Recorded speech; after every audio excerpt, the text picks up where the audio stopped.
hunter-gatherers started evolving 70,000 years ago in the cognitive revolution. And what started that was as the brain started evolving through the use of fire, learning to cook food in the fire, which meant our digestive system shrunk and our brains grew. We then went through the cognitive revolution, which meant we learned to build tools, hunt, farm, and the rest is history.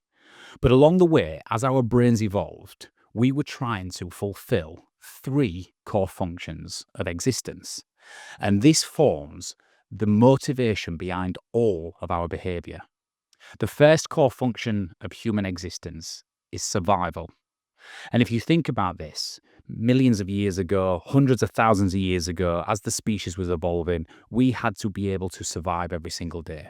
Self-preservation was our number one role. And so the brain evolved to be highly astute at recognizing danger and threat. You had to be able to spot the saber-toothed tiger in the long grass, berries poison, fire burns, don't walk off the edge of a cliff.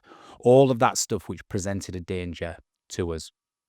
So we've carried this survival instinct throughout evolution. And even present today, it's our brain's number one innate function, but it just manifests slightly different. The way it does this is the brain produces neurotransmitters, or chemicals as we like to simplify it to, and it floods the brain and body with a chemical that makes us feel in a certain way. In terms of survival, this is cortisol and adrenaline. So you might have heard of these neurotransmitters. A lot of people have heard of adrenaline. Adrenaline releases into the body to prime our muscles with blood flow, to tunnel our vision, and to get us ready for the fight or the flight. And a lot of people have heard that response, that autonomic nervous system response, that fight or flight response in us.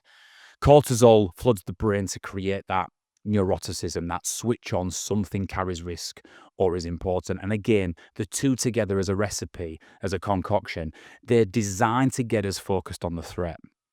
So survival is our innate number one instinct, and it's the fastest part of the brain to react in any situation if we feel under threat or in a situation that carries consequence.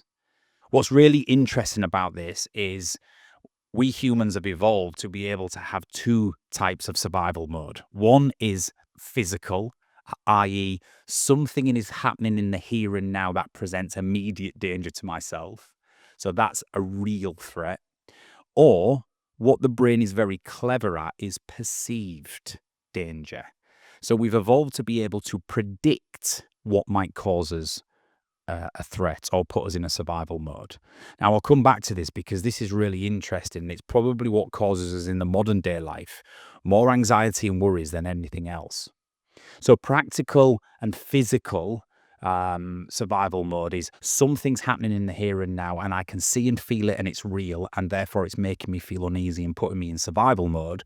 Perceived is that my brain is thinking ahead and predicting what may happen to me in the future or in the not so near distant future that may present a threat to me.